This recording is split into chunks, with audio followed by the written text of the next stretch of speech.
Hey everybody, welcome back. Today we're doing a little bit of a tip today to start to deal with spices. Over the next little while, you'll probably start to see a little bit more about spices. Spices can actually be a little bit scary for anybody who doesn't use them all the time. I know I used to be scared about what is a spice and what does it do, what does it go with, how can I use it. I gotta tell you, it was scary at first, but it definitely gets much better after you have a chance to kind of do a little bit of research, maybe play with it a little bit. That's part of the reason why we're in the kitchen, is because being in the kitchen is fun. It gives us a chance to kind of experiment and try some things. Some things work, some things don't. And you can have some really great stuff and you can have some really horrible stuff. I've had some stuff be really, really bad. So I'm not perfect, that's for darn sure. Today, we're actually going to be talking about what I teased a little bit about yesterday, which is rosemary. Rosemary is it's a great herb. It's actually part of the mint family, originally from the Mediterranean. So it's part of the mint family, very similar to thyme and oregano. And you're going to see it in a lot of different foods. What we have here is dried rosemary.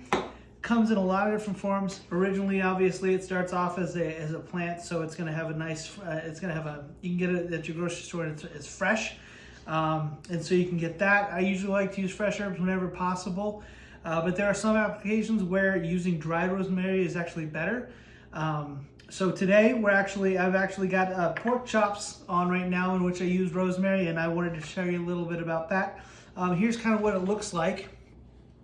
So as you can see, it's got little grains in there. So this is dried rosemary, and you can put it in whole like this, or what I like to use a mortar and pestle. You can get one of these.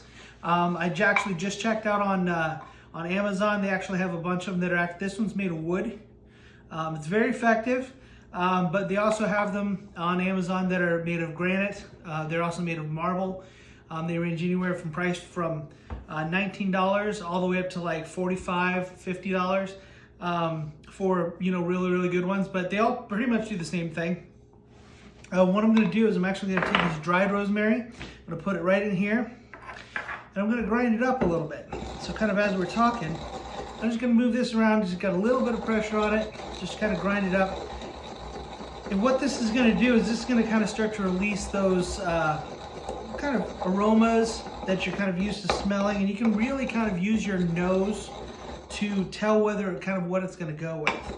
A lot of times you'll see rosemary with beef and pork. Traditionally it was used with lamb because from the Mediterranean they have a lot of lamb there. But you just grind it up a little bit and it's going to make it very fragrant. Sadly, still haven't come up with a way to make sure that you can smell what it is that I'm telling you about, but I think we've got our R&D department working on that. Yeah, okay. We come up with that, we'll get it right out to you.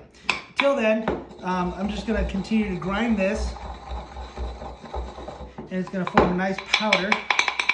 So as you can see, you know what we start off with, and after we grind it up, this is what it looks like. Okay, so this you can sprinkle into your meal. You can sprinkle it into gravies. You can sprinkle it onto onto meat itself, and it'll work its flavor right into the meat. You can use it in combination with oregano and thyme and marjoram, all the different herbs, and you can get lots of different flavor profiles. And it's actually very versatile. Use it a lot. So that's my introduction to rosemary. So be brave. Get in the kitchen. Try some things out. Get a hold of some rosemary. Get some cool tools. Just kind of play with a little bit. Have fun.